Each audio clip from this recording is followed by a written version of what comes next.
أعوذ بالله من الشيطان الرجيم. بسم الله الرحمن الرحيم. الحمد لله رب العالمين. الصلاة والسلام على رسول الله محمد وعلى آله وصحبه أجمعين. Ассаламу алейкум рахматуллахи баракатуху. Аллах Субхану ва Тааля в Коране, обращаясь к нам, говорит: «Валя тaqнату мир рахматиллах», то есть никогда не теряй надежду на милость Аллаха. Аллах Субхану ва Тааля милостивый, всемилосердный. Васиат рахмати, широта моей милости, говорит Аллах Субхану ва Тааля, величиной с небеса и земли. То есть эта милость объемлет все небеса и земли, все 7 сводов небес и 7 сводов земель. «Ля тaqнату мир рахматиллахи». Ни в коем случае не теряйте надежду на милость Аллаха. Аллах Субхану ва Тааля всегда Он не спосылает нам то, что считает нам нужным. Иногда вы думаете, что это для вас плохо, но это оказывается для вас хорошо, как бы вы ни противились этому. Иногда вы просите у Аллаха: «О Аллах, я хочу вот этого», но Аллах Субхану ва Тааля дает вам обратное. Вы думаете, что это вам хорошо, но это плохо. То есть то, что мы в этом мире думаем, что для нас хорошо, может обернуться наоборот, и то, что мы думаем, что это для нас неприемлемо, плохо, то это может оказаться в нашу пользу. Аллах Субхану ва Тааля опять-таки в Коране говорит: «Нахну касамна байнахум маишатахум фил хаяти дунья, ва рафа'на ба'дахум иля ба'д». И мы разделили вас на этой земле и возвысили вас одних над другими, сухриян, для того, чтобы одни других взяли в услужение. Зачем? Потому что Аллах Субхану ва Тааля, Он знающий, ведающий. «Ля юкаллифу Аллаху нафсан илля вус'аха». Аллах Субхану ва Тааля не налагает на человека ношу столько, сколько он не может поднять. Он налагает на человека ношу ровно столько, сколько может поднять человек. И мы должны быть благодарны. Что мы должны делать? В благодарность, что мы должны делать, спрашиваем мы самих себя. Мухаммад саллаллаху алейхи ва саллям говорит: «Ман гарафа нафсаху гарафа раббаху». То есть тот, кто познал себя, он познал и Всевышнего, своего Господа. Так значит, вы должны познать себя, говорит Аллах Субхану ва Тааля. И Мухаммад саллаллаху алейхи ва саллям обучает нам пути познания себя. «Нахну касамна байнахум маишатухум фил хаяти дунья». В этом мире, в этой жизни мы разделили их по ступеням, говорит Аллах Субхану ва Тааля, возвысили одних над другими, чтобы одни других взяли в услужение, и чтобы одни были более бедные, другие более богатые, одни служили другим. Почему? Аллах Субхану ва Тааля справедлив, но с одной стороны, если мы посмотрим как бы с человеческого взгляда, как бы получается несправедливость. Но мы говорим, что это и есть справедливость. Если бы этому бедному человеку Аллах Субхану ва Тааля дал богатство, он бы забыл Аллаха и начал бы бегать за мирским удовольствием. Он бы искал себе пропитание. Он бы напрочь забыл религию. Или наоборот, если какой-нибудь богатый человек потеряет свое богатство, он опять-таки для того, чтобы увеличить свое богатство, он должен будет бегать, потому что у него в душе это заложено. И он потеряет любовь к Аллаху. Надо запомнить, что речь идет о тех людях, которые приняли в свое сердце Аллаха. Те, которые уверовали, не все люди. Мы же знаем, на земле очень много людей. Из них только 1,5 миллиарда, больше 1,5 миллиарда мусульман. Только из них Аллах Субхану ва Тааля выбрал самым первым Мухаммада, саллаллаху алейхи, и сказал ему: ты уже в раю, ты уже, что бы ты ни делал, с тебя все прощено, ты уже тот, который войдешь первым в рай. При жизни Мухаммада, саллаллаху алейхи, Аллах не спаслал откровение, и через откровение показал, что 10 человек, ашра мубашарат, прямиком войдут в рай. И Аллах сказал: обрадуй их.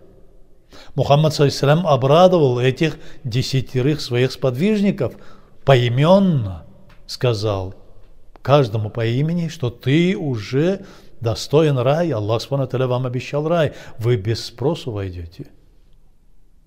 Из этих больше 1,5 миллиарда в одно время, сейчас, а сколько было за 15 веков мусульман, и сколько еще будет до судного дня. Из этих, Мухаммад саллаллаху говорит, только 70 тысяч праведных мусульман войдут в рай без спросу. То есть не будут им задавать вопросы. Им скажут сразу же: войдите в рай, войдите в милость Аллаха. И скажут им: салямун алейкум, приветствие вам от Аллаха, входите в рай и находитесь там, где пожелаете, выбирайте себе места. После этого Мухаммад саллаллаху говорит, что начнется расчет. И те люди, которые прошли расчет и прошли через сират, их будет мало. Их будет ровно столько, сколько поместят в себя сады и уты. Какое-то место, какое-то, сколько численности. То есть это очень малое количество людей. То есть не всех. Все остальные что? Да, все мусульмане попадают в рай. Все мусульмане, кроме тех мусульман, которые стали кафирами из числа мусульман, кроме тех, которые стали мунафиками, которые внешне изображали себя, то, что они признали Мухаммада, саллаллаху, признали Аллаха и признали религию ислам, и внутри остались в своих куфрах. И те из них, которые начали совершать ширк и не покаялись. То есть эти 3 категории людей, они не войдут из числа мусульман, но все остальные, какие бы они грешные не были, они все войдут в рай. Да, они попадают в ад.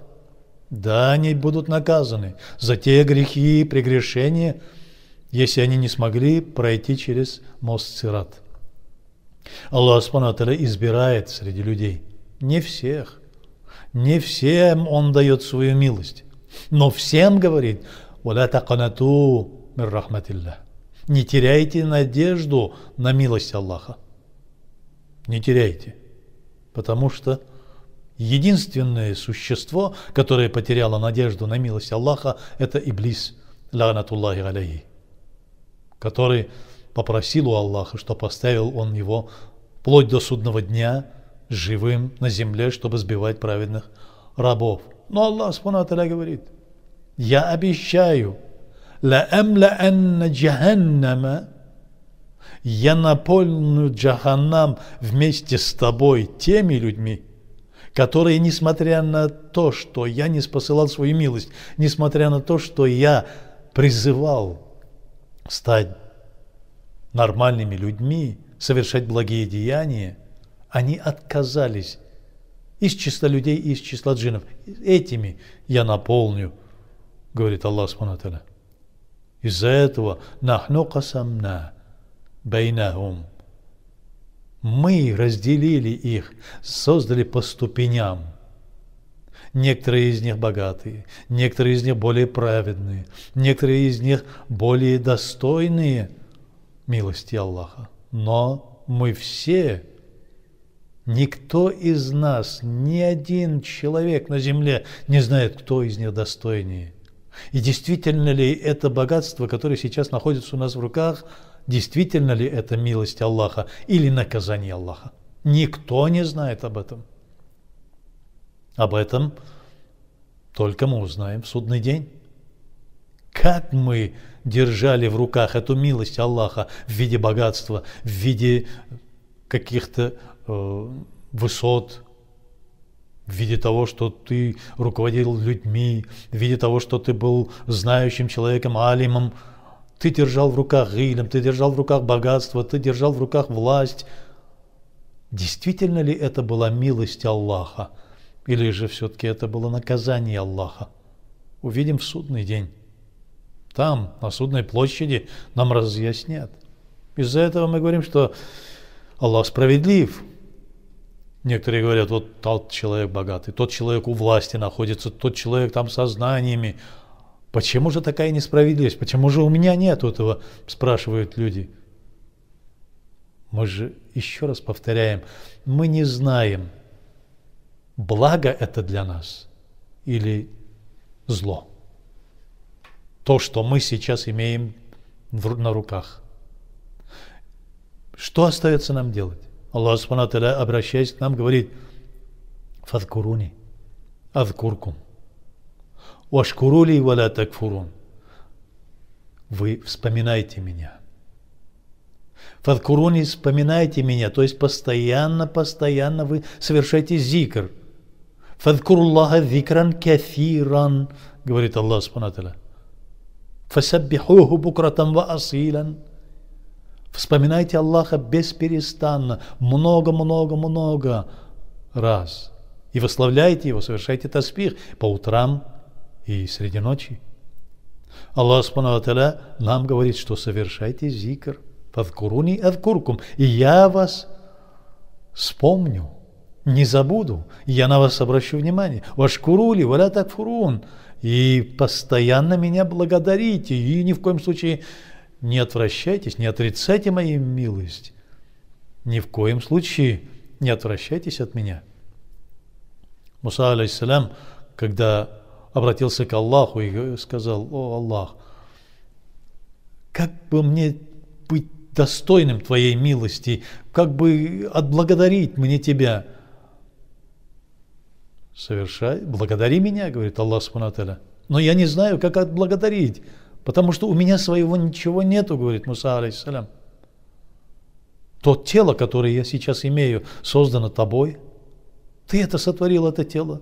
Та душа, которая в этом теле, опять твои складези, твоей души, складези души, которые ты ввел, когда я еще был в утробе матери.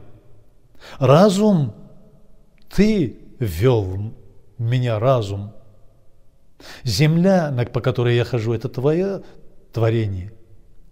Ты научил меня, как поклоняться. Ты научил меня, как совершать сажда. Ты дал мне язык, ты дал мне речь, ты дал мне разум, ты дал мне память. Как же, у меня же ничего своего нету, как же мне тебя благодарить? Чем я смогу тебя отблагодарить, говорит Муса, алейхиссалям.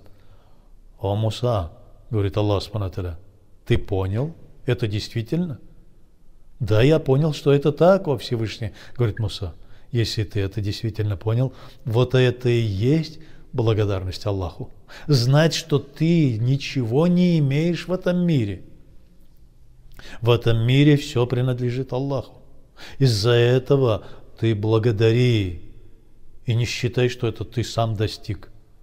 Один уже был такой, который говорил, что я сам достиг, своим трудом получил это знание.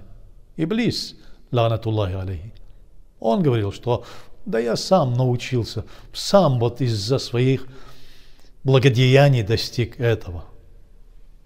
Но как мы помним историю, что когда один праведный человек постоянно молился Аллаху и просил у Аллаха: Аллах, сделай так, чтобы я был далек от этих людей, которые окружают меня, сделай так, чтобы я только молился тебе, не отвлекаясь на дунья, на мирское.